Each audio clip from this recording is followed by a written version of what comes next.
Assalomu alaykum hurmatli vatandoshlar. Juda ham ko'pchilik savol berishadi. Genshin mahsuloti qanday ichiladi?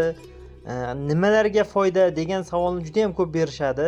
To'g'risi men bularning hammasiga video davomida javob berib o'tib ketaman. Mana korobkada 4 banka bo'ladi mahsulotimiz. Koreyadan keltirilgan.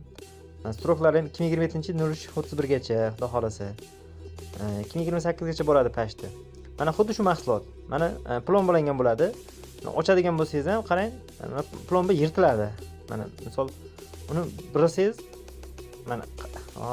mana ochilyapti, qarang. Ochilishi ham xuddi shunaqa bo'ladi.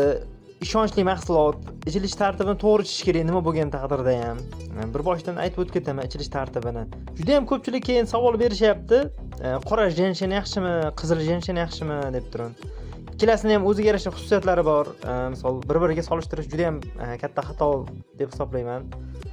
Qarang. O'shaning uchun bu mahsulotni davlenasi bor insonlar ham misol ichsa bo'laveradi. Faqat boshida 1 grammdan iste'mol qilish kerak. Где-то mana shuncha bo'ladi 1 grammi. Misol agar avvaldan ichib yurgan bo'lsangiz 2 grammdan ichsangiz ham bo'laveradi. Mana bu 2 gramm bo'ladi mana shu. Mana shu mana 3 grammdan oshiqroq mana mahsulot mana shu mahsulot. To'ldirib olsangiz 5 gramm bo'ladi. Bir qoshiq to'ldirib olsangiz mana 3 grammdan ichish kerak. Birinchi marta ichayotgan odam mana iliq suv 200 gramm suvga yaxshilab aralashtirasiz.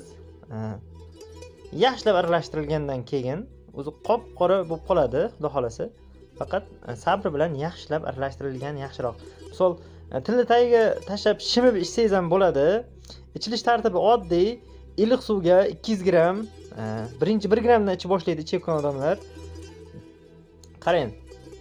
Bu mahsulotni ehtiyot bo'lish kerak. Birinchi marta ichayotgan odam albatta kam-kamdan ichib boshlasin. Yaxshilab aralashtirish kerak keyin. Yo'qmasa til tagiga xuddi konfetda shimib yurish kerak. Ertalab och qoringa ovqatlanishdan yarim soat oldin kechqurun ham xuddi shunaqa bo'ladi. Ichilish tartibi oddiy. Iltimos, mana shu narsaga amal qilsangiz, xudo xolasa juda ham zo'r bo'ladi. Ko'pchilik ozgina mensimasdan ko'proq iste'mol qilaveradi. Ozgina miqdori ko'p bo'lgandan keyin ozgina odamni behuzur qilib qo'yadi bu mahsulot. Ana shu narsaga ehtiyot bo'lsangiz, xudo xolasa hammasi joyida bo'ladi. Genshin ichishdan foydani keyin ko'raverasiz, xudo xolasa. Mana 2 bankaligi ham bor. 2 bankaligi ham mana xuddi shunaqa bo'ladi. Ikkalasi bitta narsa, ikkalasi bir-biridan farq qilmaydi. Faqat 2 bankaligini sotuvni to'xtatganimiz sababi chunki qoshig'i chiqmayapti ichidan zavod tomonidan.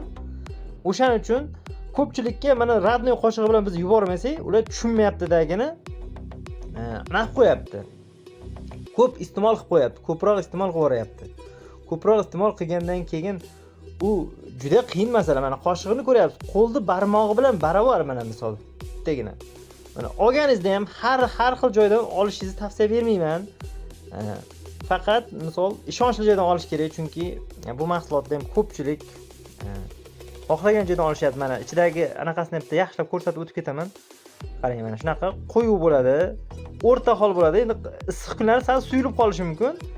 Lekin mana bu salqin bo'lgani uchun bemalol mana shunaqa holatda ko'rinishi shunaqa bo'ladi.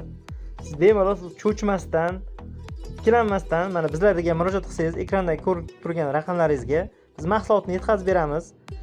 Ichilish tartibini